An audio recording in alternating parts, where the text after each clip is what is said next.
नमस्कार, बीकेजीएस globe online platform पर आप सभी का स्वागत है। आशा करता हूं आप लोग स्वस्थ होंगे, अच्छे होंगे। एसएससी जीडी 2025 39,481 पदों के लिए हिंदी की ये पहली क्लास है।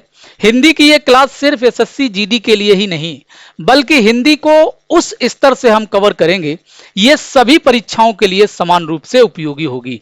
आगामी यूपीएसआई, आगामी यूपी पुलिस और यूपी ट्रिपल एससी की जो परीक्षाएं हैं, सभी के लिए समान रूप से उपयोगी होगी।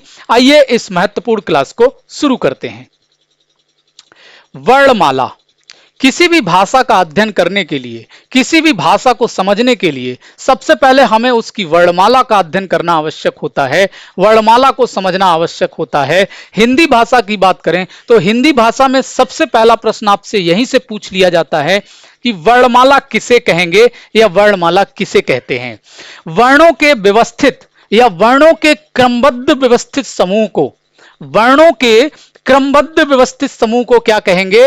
वर्णमाला कहेंगे। या वर्णों के क्रमबद्ध व्यवस्थित समूह को क्या कहते हैं? वर्णमाला कहते हैं।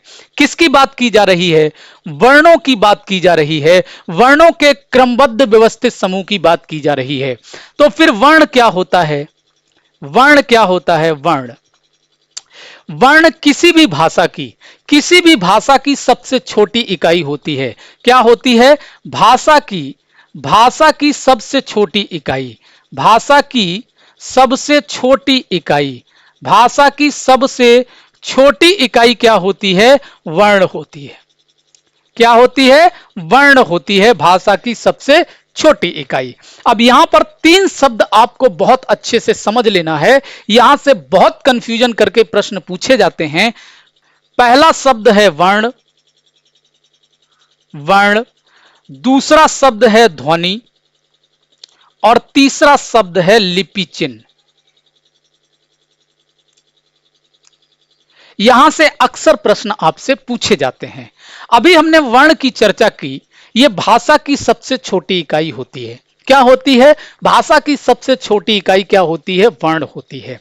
अब यहां पर यह भाषा की सबसे छोटी इकाई तो है, लेकिन यह भाषा की सबसे छोटी लिखित इकाई है। क्या है? लिखित इकाई है, लिखित रूप है। क्या है? लिखित रूप है। भाषा की सबसे छोटी इकाई का लिखित रूप क्या कहलाता है? वर्ण कहलाता है। और ध्वनि क्या है? ध्वनि भी भाषा की सबसे छोटी इकाई है। ध्वनि भी भाषा की सबसे छोटी इकाई है, लेकिन यह कैसी है? यह मौखिक रूप है। कैसी है? मौखिक रूप है। मौखिक रूप है।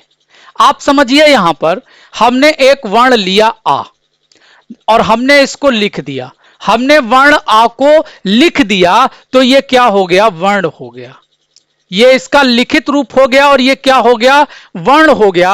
और जब हमने इसका उच्चारण किया, आ वर्ण को जब हम लिख देते हैं तो वो वर्ण हो जाता है। और जब हम इसी वर्ण का उच्चारण करते हैं, इसको जब हम मुख से बोलते हैं तो वो क्या हो जाता है? ध्वनि हो जाती है। क्या हो जाती है? ध्वनि हो जाती है। यानी वर्ण का लिखित रूप या वर्ण का लिखित रूप वर्ण और वर्ण का मौखिक रूप क्या होता है? ध्वनि होता है। अक्सर यहां से प्रश्न पूछे जाते हैं, कंफ्यूजन में प्रश्न गलत हो जाते हैं। लिपि चिन्ह क्या होता है? किसी भी भाषा को लिखने की एक पद्धति होती है, किसी भी भाषा को लिखने का एक तरीका होता है, और उस तरीके को क्या कहा जाता है? लिपि कहा जाता है। क्या कहा जाता है? लिपि कहा जाता है। जो भाषा को लिखने की पद्धति या तरीका होता है, तरीका या पद्धति होती है, उसे क्या कहा जाता है? लिपि कहा जाता है। हमारी जो लिपि है वो कौन सी है? देवनागरी है। कौन सी लिपि है? देवनागरी लिपि है। और देवनागरी लिपि में आ को ऐसे लिखा जाता है और का को ऐसे लिखा जाता है, खा को ऐसे लिखा जाता है, हा को ऐसे लिखा जाता है। ये क्या है? देवनागरी लिपि में लिखे जाने के तरीके हैं। और इन्हीं को क्या कहा जाता है? लिपि चिन्ह कहा जाता है। क्या है ये? लिपि चिन्ह है। जिस तरीके से लिखा गया है और उनको जो चिन्ह दिया गया है, उनकी जो आकृति बन रही है, वही क्या कहलाता है? लिपि चिन्ह कहलाता है।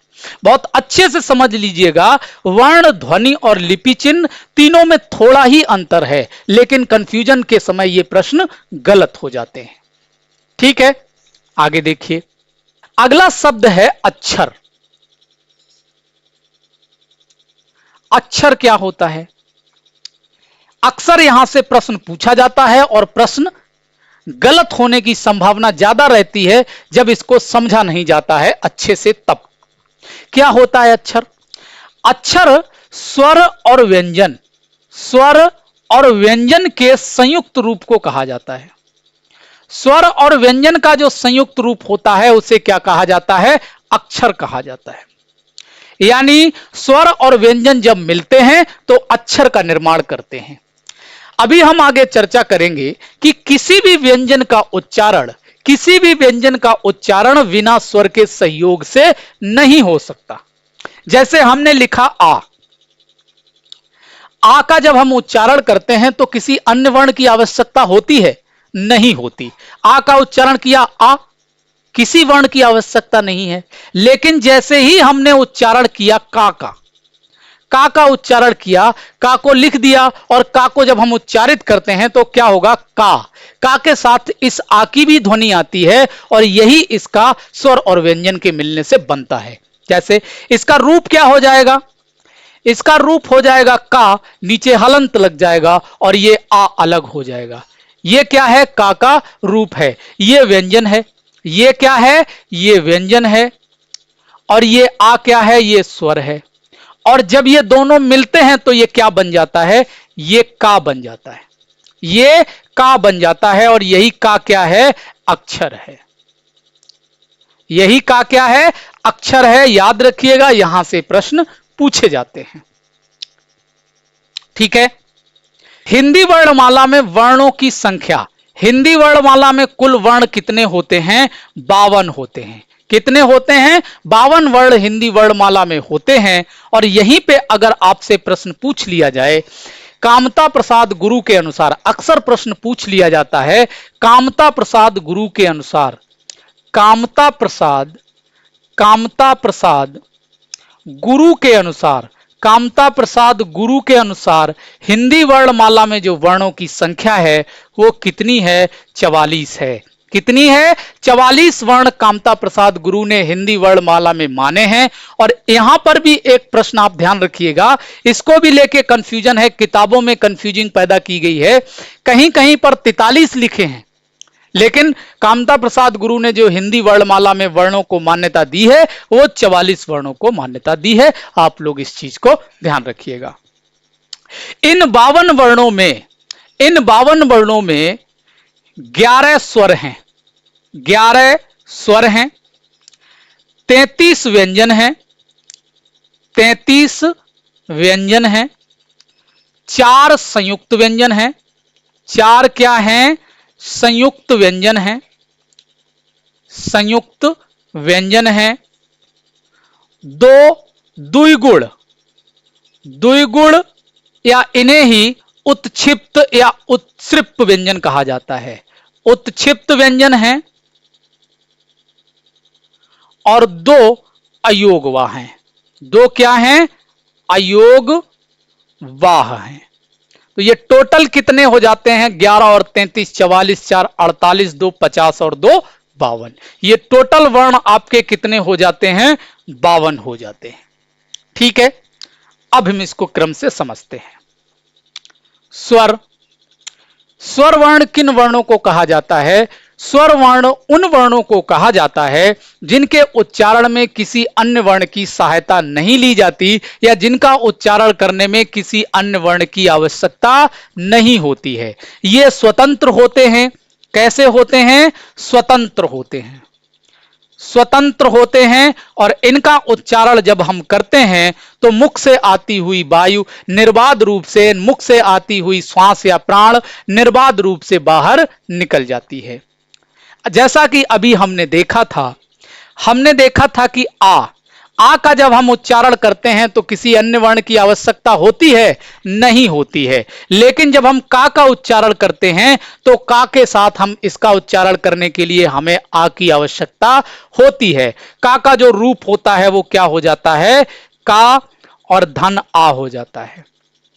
तो इसका उच्चारण करने के लिए हमें इस आ की आवश्यकता होती है ना, तो यह स्वतंत्र नहीं है, इसीलिए यह क्या है? व्यंजन है। और स्वर क्या होते हैं? स्वतंत्र होते हैं, इनका उच्चारण करने में किसी अन्य वर्ण की आवश्यकता नहीं होती है।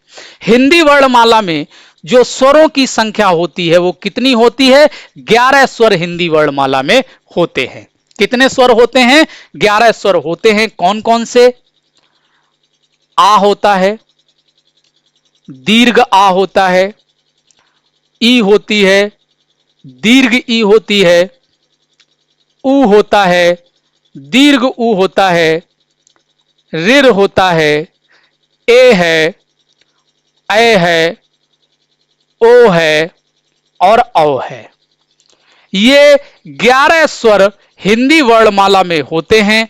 यहां भी कंफ्यूजन पैदा किया जाता है। अलग अलग बुकों में अलग अलग व्याख्याएं दी गई हैं। आपको याद रखना है हिंदी वर्णमाला में स्वरों की संख्या या स्वर वर्णों की जो संख्या है वो कितनी होती है? 11 ही होती है। आगे देखिए, स्वरों का विभाजन कई प्रकार से किया जाता है। पहला जो स्वरों का विभाजन है यह मात्रा के आधार पर है। किस आधार पर है?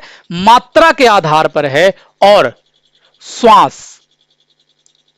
श्वास, हिंदी भाषा में श्वास, प्राण और वायु तीनों का अर्थ एक ही है, बिल्कुल भी कंफ्यूज मत होइएगा। श्वास, प्राण और वायु, इनके आधार पर यह स्वरों का पहला विभाजन है। और स्वरों का जो पहला प्रकार है वो ह्रस्व स्वर, इन्हें ही मूल स्वर, आधार स्वर और एक मात्रिक स्वर कहा जाता है। परिभाषा क्या हो जाएगी? उन स्वरों को ह्रस्व स्वर या एक मात्रिक स्वर कहा जाता है जिनका उच्चारण करने में श्वास की मात्रा अल्प मात्रा में निकलती है या इनमें इनका उच्चारण करने में एक मात्रा का समय लगता है। क्या है? एक मात्रा का समय लगता है। एक मात्रा का समय लगता है। एक मात्रा का समय लगता है किसमें? उच्चारण करने में। जब हम इनका उच्चारण करते हैं तो एक मात्रा का समय लगता है। और जो श्वास की मात्रा होती है या जो प्राण और वायु की मात्रा होती है, इनका उच्चारण करने में अल्प मात्रा में निकलती है। अल्प मात्रा में या थोड़ी मात्रा में निकलती है। इनकी संख्या 4 होती है।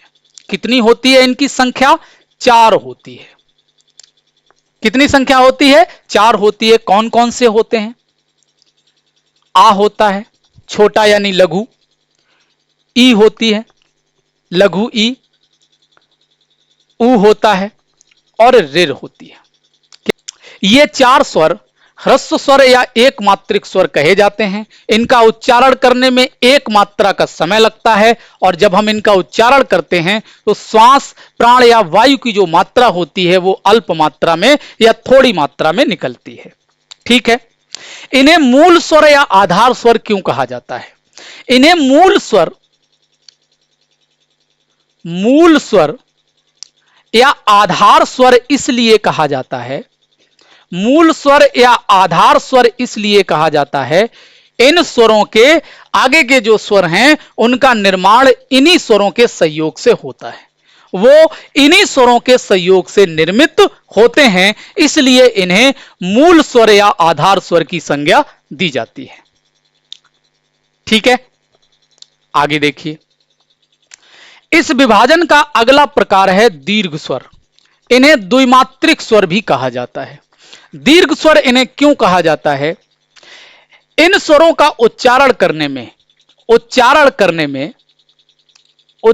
करने में जो श्वास और प्राण की मात्रा होती है, श्वास या प्राण की जो मात्रा होती है वो ह्रस्व स्वर से दोगुनी होती है। ह्रस्व स्वर से दोगुनी होती है। कैसी होती है? श्वास और प्राण की मात्रा ह्रस्व स्वर में जितनी निकलती है उससे दोगुनी कहां निकलती है? दीर्घ स्वरों के उच्चारण में निकलती है। इन्हें द्विमात्रिक स्वर क्यों कहा जाता है? इनका उच्चारण करने में दो मात्रा का समय लगता है, दो मात्रा का समय लगता है, इसलिए इनको द्विमात्रिक स्वर कहा जाता है। और इनकी संख्या कितनी होती है? इनकी संख्या 3 होती है। कितनी होती है? 3 होती है इनकी संख्या। कौन कौन से होते हैं? दीर्घ आ होता है, दीर्घ आ, दीर्घ ई होती है और दीर्घ उ होता है। क्या होता है? दीर्घ आ होता है, दीर्घ ई होती है और दीर्घ उ होता है। अभी हमने चर्चा की थी आप लोगों से मूल स्वर और आधार स्वर। ह्रस्व स्वर को मूल स्वर और आधार स्वर क्यों कहा जाता है? हमने आपको बताया था कि आगे के जो स्वर हैं उनका निर्माण इन्हीं स्वरों से होता है, इसलिए इन्हें मूल स्वर या आधार स्वर की संज्ञा दी जाती है।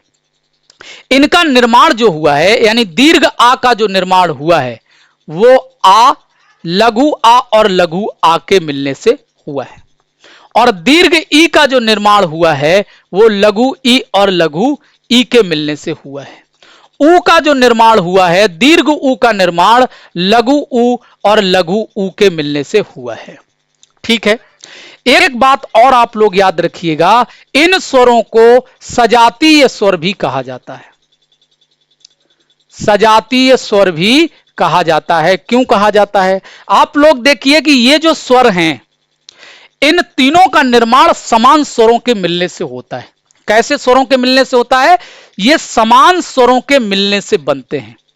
समान स्वरों के मिलने से बनते हैं, यानी मिलन से बनते हैं। आप देखिए दीर्घ आ का निर्माण किससे हो रहा है? आ और आ से हो रहा है, दोनों ही समान हैं। दीर्घ ई का निर्माण किससे हो रहा है? ई और ई से हो रहा है, दोनों ही समान हैं। दीर्घ ऊ का निर्माण किससे हो रहा है? ऊ और ऊ से हो रहा है, दोनों ही समान हैं। तो ये समान स्वरों के मिलने से बनते हैं, एक ही जाति के स्वरों के मिलने से बनते हैं, इसलिए इन्हें सजातीय स्वर कहा जाता है। ठीक है, आगे देखिए। अगला प्रकार है संयुक्त स्वर। संयुक्त स्वर, इन्हें भी द्विमात्रिक स्वर कहा जाता है। इन्हें भी क्या कहा जाता है? द्विमात्रिक स्वर कहा जाता है। और इन्हें यहां पर आप समझ लीजिए, इन्हें विजातीय स्वर भी कहा जाता है। क्या कहा जाता है? विजातीय स्वर भी कहा जाता है। और इन स्वरों का जो निर्माण होता है वो असमान स्वरों के मिलने से होता है। असमान स्वरों के मिलने से होता है, असमान स्वरों के मिलन से होता है।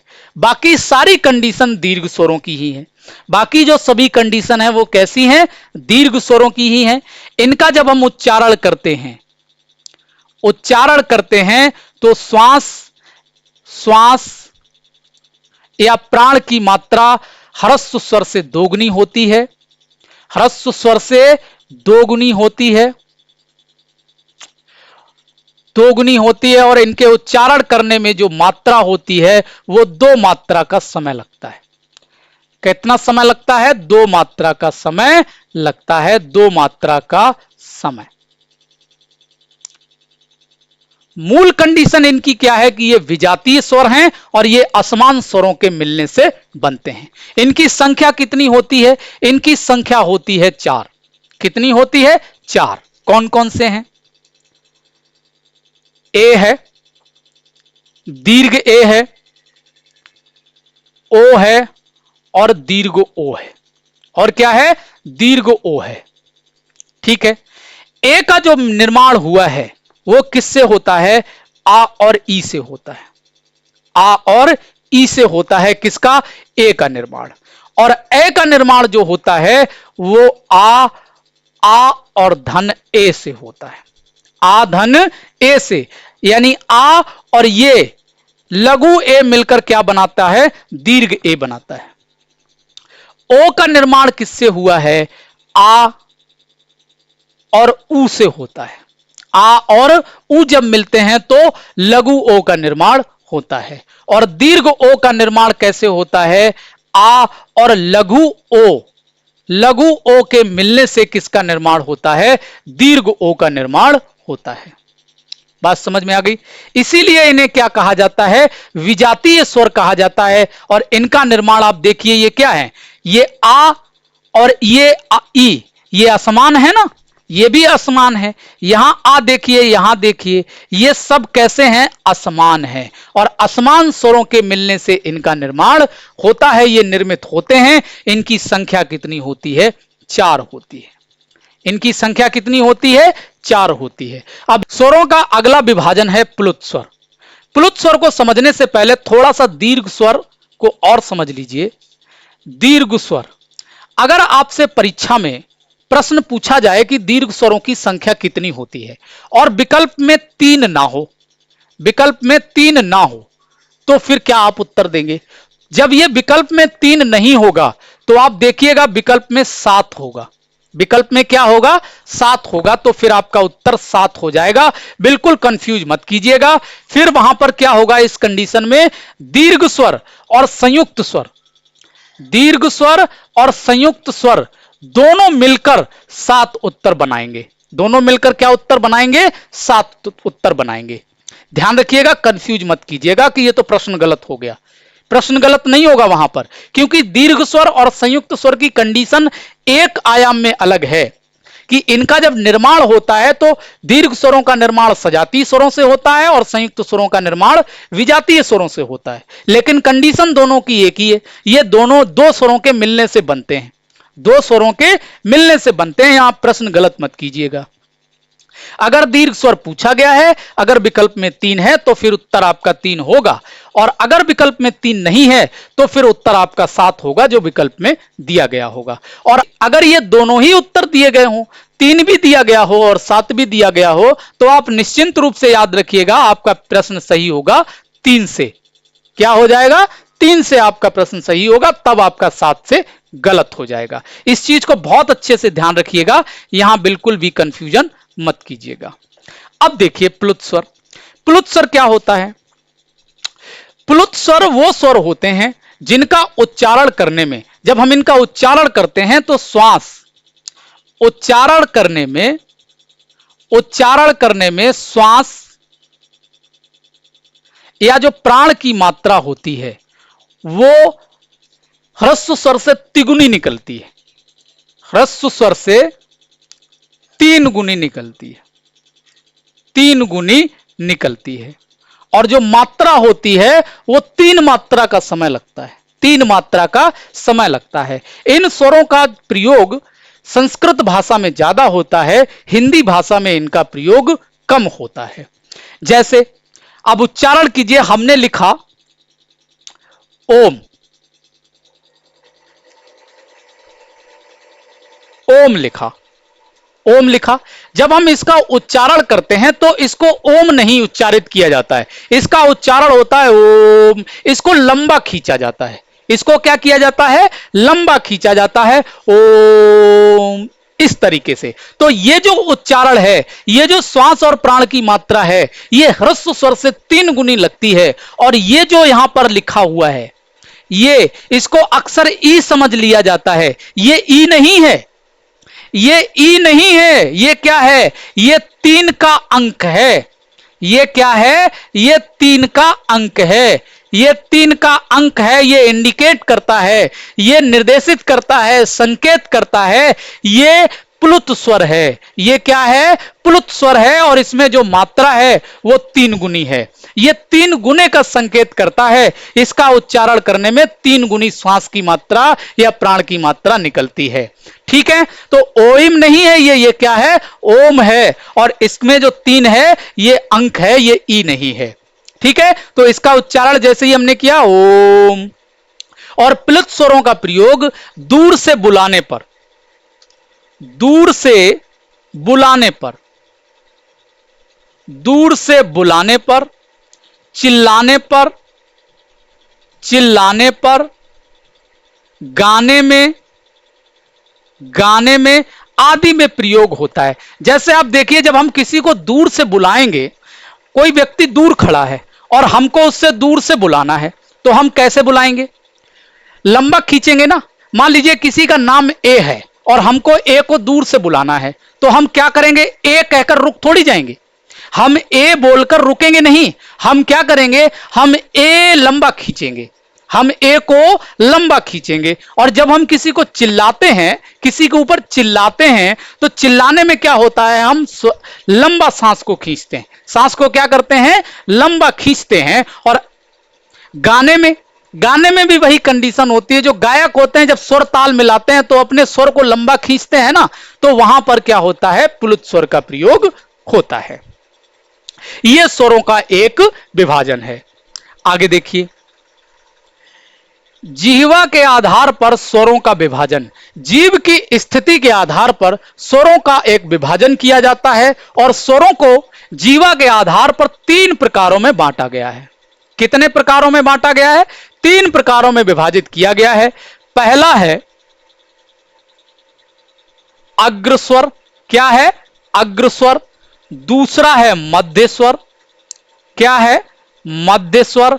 और तीसरा है पश्च स्वर, क्या है, पश्च स्वर। अब इनको आप समझ लीजिए, यहां से इनको याद करने में थोड़ी सी दिक्कत होती है, लेकिन अगर आपने टेक्निक्स को समझ लिया तो फिर आपको ये आसानी से याद भी हो जाएंगे। सबसे पहले आप देखिए मध्य स्वर को, सबसे पहले आप किसे देखिए, मध्य स्वर को देखिए। मध्य स्वर में केवल एक वर्ण होता है, केवल एक वर्ण होता है, और वो वर्ण कौन सा है, लघु आ है। कौन सा वर्ण है, लघु आ। अब आप देखिए अग्रस्वर को, कौन कौन से वर्ण होते हैं इसमें, इसमें ई होता है, दीर्घ ई होती है, ऋ होता है, ए होता है और अय होता है। याद कैसे करेंगे, याद करने के लिए आप एक टेक्निक्स को याद रखिए। अग्रस्वर है ना, अग्रस्वर, तो अग्र, आ के आगे, आ के आगे, अग्र से समझिए आ के आगे, आ के आगे क्या है, ई है और ई है, दोनों ई हैं, याद हो जाएगा। आ के आगे ऋ को आपको याद रखना है। और ए को कैसे याद करेंगे, ए का निर्माण कैसे होता है, ए का निर्माण आ और ई के मिलने से होता है, आ और ई के मिलने से होता है। ई आपने याद कर रखा है पहले से ही, क्योंकि आ के आगे क्या होगा, ई और ई होगा, ये याद कर लिया है। और ए को याद करने के लिए आप क्या टेक्निक लगाइए, आप आ और ई को जोड़ने से क्या बनेगा, ए बनेगा, तो फिर आप दोनों को, इनको भी याद कर लीजिए। इस टेक्निक से अगर आपने याद किया तो आसानी से आपको ये याद हो जाएंगे, कोई दिक्कत आपको याद करने में नहीं होगी। अब पश्च स्वर में क्या हो जाएगा, अब इनके बाद जो बच गया है वो सब किस में हो जाएगा, पश्च स्वर में हो जाएगा। ये तो आपको मध्य स्वर तो आसानी से याद हो जाएगा, इसको आप याद करने में थोड़ा सा दिमाग लगा लीजिए। मैंने जो टेक्निक्स बताई हैं इसको आप प्रयोग कर लीजिए, एक दो बार आप इसको मंथन करेंगे तो आपको आसानी से ये याद हो जाएगा। अब पश्च स्वर देख लीजिए, इन दोनों के बाद यानी अग्र स्वर और मध्य स्वर के बाद जो स्वर बचते हैं वो सब किस में आ जाएंगे, पश्च स्वर में आ जाएंगे। किस में आ जाएंगे, पश्च स्वर के अंतर्गत आ जाएंगे। क्या क्या बचता है, दीर्घ आ बचता है, दीर्घ आ बचता है, दोनों ऊ बचते हैं, दोनों ऊ बचते हैं, और दोनों ओ बचते हैं, दोनों ओ बचते हैं। ये सब किस में आ जाएंगे, पश्च स्वर के अंतर्गत आ जाएंगे। ठीक है, आगे देखिए, ओष्ठाकृति के आधार पर, ओष्ठाकृति के आधार पर स्वरों का विभाजन। जब हम स्वरों का उच्चारण करते हैं, उच्चारण करते समय ओठ की आकृति के आधार पर भी स्वरों को विभाजित किया जाता है, और ओठ की आकृति के आधार पर स्वरों को 2 प्रकारों में बांटा गया है। कितने भागों में बांटा गया है, 2 प्रकारों में विभाजित किया गया है। पहला प्रकार है वर्तुलाकार, वर्तुलाकार, वर्तुलाकार, इसे वृत्ताकार भी कहा जाता है, वृत्ताकार। ऐसे स्वरों को वर्तुलाकार या वृत्ताकार स्वर कहा जाता है जिनका उच्चारण करने में ओठ की जो आकृति होती है वो वृत्ताकार हो जाती है। कैसी हो जाती है, वृत्ताकार हो जाती है। इन स्वरों में दोनों ऊ हैं और दोनों ओ हैं, दोनों ओ हैं।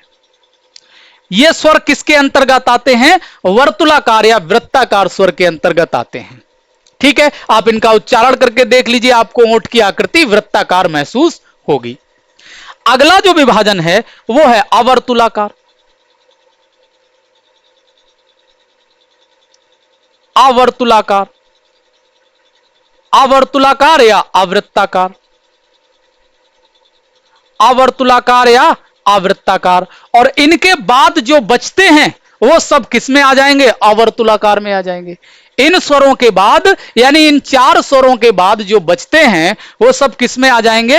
अवर्तुलाकार में आ जाएंगे। क्या क्या बचता है? आ, दीर्घ आ, ई, दीर्घ ई, ऋ, ए और दीर्घ ए, ये सब किस में आ जाएंगे? अवर्तुलाकार या अवृत्ताकार स्वर के अंतर्गत आ जाएंगे। आगे देखिए, स्वरों का जो अगला विभाजन है, यहां से अक्सर प्रश्न पूछ लिए जाते हैं मुखाकृति के आधार पर। मुखाकृति के आधार पर स्वरों का विभाजन। जब हम स्वरों का उच्चारण करते हैं तो हमारी मुख की जो आकृति होती है उसके आधार पर भी स्वरों को विभाजित किया गया है। और मुखाकृति के आधार पर स्वरों को 4 प्रकारों में विभाजित किया गया है। कितने प्रकारों में विभाजित किया गया है? 4 प्रकारों में विभाजित किया गया है। पहला प्रकार है विव्रत स्वर। विव्रत स्वर में क्या होगा? जब हम इनका उच्चारण करेंगे तो हमारा मुख खुला रहेगा, मुख पूरा खुला रहेगा, मुख जो होगा वो पूरा खुला होगा। विव्रत स्वर में एक स्वर होता है दीर्घ आ। कौन सा होता है? दीर्घ आ होता है। याद रखिएगा, इनको याद करने में थोड़ी कठिनाई होती है, लेकिन अगर आपने टेक्निक्स को समझ लिया तो ये भी आसानी से याद हो जाएंगे। विव्रत स्वर यानी मुख पूरा खुला हुआ। जब हम इसका उच्चारण करते हैं तो मुख पूरा कैसा होता है? खुला होता है। और इनमें कौन सा वर्ण आता है? केवल एक वर्ण आता है, आ। कौन सा आता है? आ। दूसरा होता है अर्धविव्रत। अर्धविव्रत यानी मुख आधा खुला। कैसा होता है? मुख जो होता है वो आधा खुला होता है, आधा खुला होता है, मुख आधा खुला होता है। जब हम इन वर्णों का उच्चारण करेंगे तो हमारा मुख कैसा खुलेगा? आधा खुलेगा। इसमें कौन कौन से वर्ण आते हैं? इसमें आ आता है, ए आता है और ओ आता है। कैसे होते हैं? दीर्घ आ, लघु, दीर्घ ए और ओ। ठीक है, बात समझ में आई? याद कैसे करना है अभी हम आपको बताते हैं। अगला विभाजन होता है संवृत्त स्वर। कौन सा? संवृत्त स्वर। संवृत्त स्वर कैसे होते हैं? इनमें जब हम इनका उच्चारण करते हैं तो मुख बंद होता है, मुख बंद होता है। अब बंद का मतलब यह नहीं कि पूरी तरीके से बंद हो जाएगा। जब पूरी तरीके से बंद हो जाएगा तो हम बोलेंगे कैसे? पूरी तरीके से मुख बंद कर लेंगे तो हम बोलेंगे कैसे? तो इसमें क्या होता है? मुख बंद होता है, बंद जैसी स्थिति बनती है। कौन कौन से होते हैं? दोनों ई होती हैं, ऋ होती है और ऊ होते हैं दोनों। ये किसके अंतर्गत आते हैं? ये संवृत्त स्वर के अंतर्गत आते हैं। ठीक है, अगला विभाजन है अर्धसंवृत्त। कौन सा? अर्धसंवृत्त। इसमें मुख आधा बंद होगा। मुख कैसा होगा? आधा बंद होगा।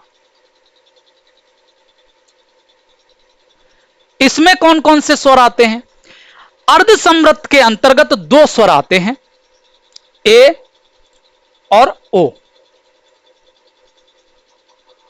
ए और ओ यानी लघु ए और लघु ओ, ये किसके अंतर्गत आते हैं? ये अर्धसंवृत्त के अंतर्गत आते हैं। अब आपको याद कैसे करना है? इसी क्रम में आप लिखिएगा। और याद करने की बहुत बेहतरीन ट्रिक मैं आप लोगों को बता रहा हूं। जब हम किसी को बुलाते हैं, हमको मान लीजिए किसी को बुलाना है, तो हम क्या कहेंगे? आ। आ बोलेंगे ना, आओ बोलते हैं। क्या बोलते हैं? आओ। जब हम किसी को बुलाते हैं तो आ, आपको आओ नहीं करना है, आपको आ करना है। क्या करना है हमको, हमने किसी को बुलाया आ, और वो नहीं आया, उसने सुना ही नहीं, दूर खड़ा था, उसने सुन नहीं पाया। फिर हमने क्या किया, हम अपनी भाषा में क्या बोलते हैं, अय, आओ। जब हम किसी को बुलाना होता है और वो नहीं सुनता है तो हम क्या बोलते हैं, हम कहते हैं अय, आओ। लेकिन ये दीर्घ होते हैं, ध्यान रखिएगा। कैसे होते हैं, दीर्घ होते हैं। तो जब हम किसी को बुलाते हैं तो आपको याद रखना है, विव्रत में मुख पूरा खुला होगा, एक वर्ण होगा, और वो कौन सा होगा, आ। और इसके आधार पर आपको अर्ध विव्रत याद करना है। हमको किसी को बुलाना है, तो हमने जब किसी को बुलाया उसने सुना नहीं, तो फिर क्या है, हमने बोला अय और औ, अय और औ, और ये आ आपको याद रखना है, ये आ आपको याद रखना है। तो ये आपको दोनों ही आसानी से याद हो जाएंगे, ये तो याद होने में कोई दिक्कत ही नहीं है, एक ही है, एक ही वर्ण है आपको विव्रत में, मुख खुला हुआ में, इसको याद कर लीजिए, ये आप अपने आप याद हो जाएगा। ठीक है, अब आगे देखिए, आगे क्या करेंगे, अब समृद्ध स्वर कैसे याद करेंगे। आप देखिए, जब हमने इसको बुलाया तो ये आया नहीं, जब हमने इसको आए और औ करके बुलाया तो ये आया, और ये अपने साथ कुछ और को भी ले आया। बुलाया तो हमने इसे था, बुलाया तो हमने इसको था, किसको बुलाया था, आप मान लीजिए कि आपने ऋर को बुलाया था, आपने किसको बुलाया था, ऋर को बुलाया था। लेकिन ये ऋर तो आया ही, साथ में और भी ले आया। क्या ले आया, ये दोनों ई को भी ले आया और दोनों ऊ को भी ले आया, दोनों ई को भी ले आया, दोनों ऊ को भी ले आया। बात समझ में आई, आपने बुलाया ऋर को और ये दोनों ई को भी ले आया और दोनों ऊ को भी ले आया। आगे देखिए, अब जो बच गया भैया, दो बच गए, वो किस में आ जाएंगे, अर्ध समृत में आ जाएंगे। याद हो जाएगा कि नहीं, एक बार फिर रिपीट किए देते हैं। मैंने बोला, जब हम किसी को बुलाते हैं, जब हम किसी को बुलाते हैं तो हम क्या कहते हैं, आ। आपको आ ही कहना है, आओ नहीं कहना है, आ कहना है। तो आ तो आपका एक हो गया विव्रत स्वर में, यानी मुख पूरा खुला हुआ, ये तो कंफर्म हो गया। अब हमने उसको बुलाया, उसने सुना ही नहीं। जब कोई नहीं सुनता है तो हम क्या कहते हैं, अय, आओ बोलते हैं ना, अय भी बोलते हैं, आओ भी बोलते हैं। तो जब हमने ये बोला तो ये दोनों इसमें हो गए। ये आपको एक लघु आ आपको याद कर लेना है। और जब इसने सुना, जब हमने ए और औ बोला और जब इसने सुना, हमने बुलाया तो था ऋर को, हम किसको बुला रहे थे, हम ऋर को बुला रहे थे। लेकिन ऋर ने सुना और उसने सोचा कि और लोगों को भी बुलाया जा रहा है, तो वो इस दोनों ई को भी ले आया और दोनों ऊ को भी ले आया। ऋर तो आया, अपने साथ दोनों ई को भी ले आया और दोनों ऊ को भी ले आया। बात समझ में आ गई। अब भैया जो दो बच गए हैं वो किस में आ जाएंगे, अर्ध समृत में आ जाएंगे। आसानी से आपको याद हो जाएगा, कोई दिक्कत नहीं होगी। ठीक है, आगे देखिए। अब ये जो स्वर अभी हमने पढ़े हैं, इनका उच्चारण कहां से होता है, यहां से भी प्रश्न पूछे जाते हैं। आ और आ, इन दोनों का उच्चारण कहां से होता है, इन दोनों का उच्चारण होता है कंठ से। कहां से होता है, कंठ से। किससे होता है, कंठ से। कंठ क्या होता है, हमारे ये गले का जो ये हिस्सा होता है, ये क्या होता है, कंठ होता है। ई और ई, दोनों ई का उच्चारण कहां से होता है, तालु से होता है। किससे होता है, तालु से होता है। दोनों ऊ का उच्चारण कहां से होता है, ऊ का उच्चारण कहां से होता है, ऊ का उच्चारण ओष्ठ से होता है। किससे होता है, ओष्ठ से होता है। ठीक है, अब आप समझिए, ऋर का उच्चारण कहां से होता है, ऋर का उच्चारण मूर्धा से होता है। किससे होता है, मूर्धा से होता है। मूर्धा क्या होती है, दांत से जो ऊपर वाला जो हिस्सा होता है, दांत के ऊपर वाला हिस्सा, ये क्या कहलाता है, मूर्धा कहलाता है। और तालु क्या होता है, मूर्धा से भी ऊपर जो हिस्सा होता है वो क्या कहलाता है, तालु कहलाता है। इतनी बात समझ में आ गई। अब आप देखिए, ए और ए रटना नहीं है, समझना है। ए और ए का उच्चारण कहां से होगा। अभी हमने देखा था कि इस ए का निर्माण किससे हो रहा था, इस ए का निर्माण किससे हुआ था, ए का निर्माण हुआ था आ से और ई से। आ और ई से ए का निर्माण हुआ था। हमने अभी अभी यहां पर देखा है आ का उच्चारण क्या है? कंठ। क्या है? कंठ। और ई का उच्चारण क्या है? तालु। क्या है? तालु। जब ये दो मिलकर ए का निर्माण कर रहे हैं तो भैया इनका उच्चारण स्थान भी तो मिल जाएगा, इनका उच्चारण स्थान भी तो मिल जाएगा ना। तो ये क्या हो जाएगा? ए का उच्चारण और ए का उच्चारण क्या हो जाएगा? कंठ तालव्य हो जाएगा। क्या हो जाएगा? कंठ तालव्य हो जाएगा। याद रखिएगा, क्या हो जाएगा? कंठ तालव्य हो जाएगा। क्यों हो जाएगा? क्योंकि ए का निर्माण कंठ से बोले जाने वाले आ से और ई जो तालु से बोला जाता है उन दोनों से होता है, इसलिए इनका उच्चारण क्या हो जाएगा? कंठ तालव्य हो जाएगा। बात समझ में आ गई? आगे देखिए, ओ और औ, इनका उच्चारण कहां से होगा? हमने देखा था ओ का निर्माण किससे हुआ था? ओ का निर्माण हुआ था आ और ऊ से। आ और ऊ से ओ बनता है ना, अभी हमने देखा था इसको। आ का उच्चारण क्या है? कंठ। और ऊ का क्या है? ओष्ठ। क्या है? ओष्ठ। तो इसका उच्चारण क्या हो जाएगा? जब ये दोनों से मिलकर बना है तो इनका उच्चारण भी मिल जाएगा, तो ये क्या हो जाएगा? कंठोष्ठ है।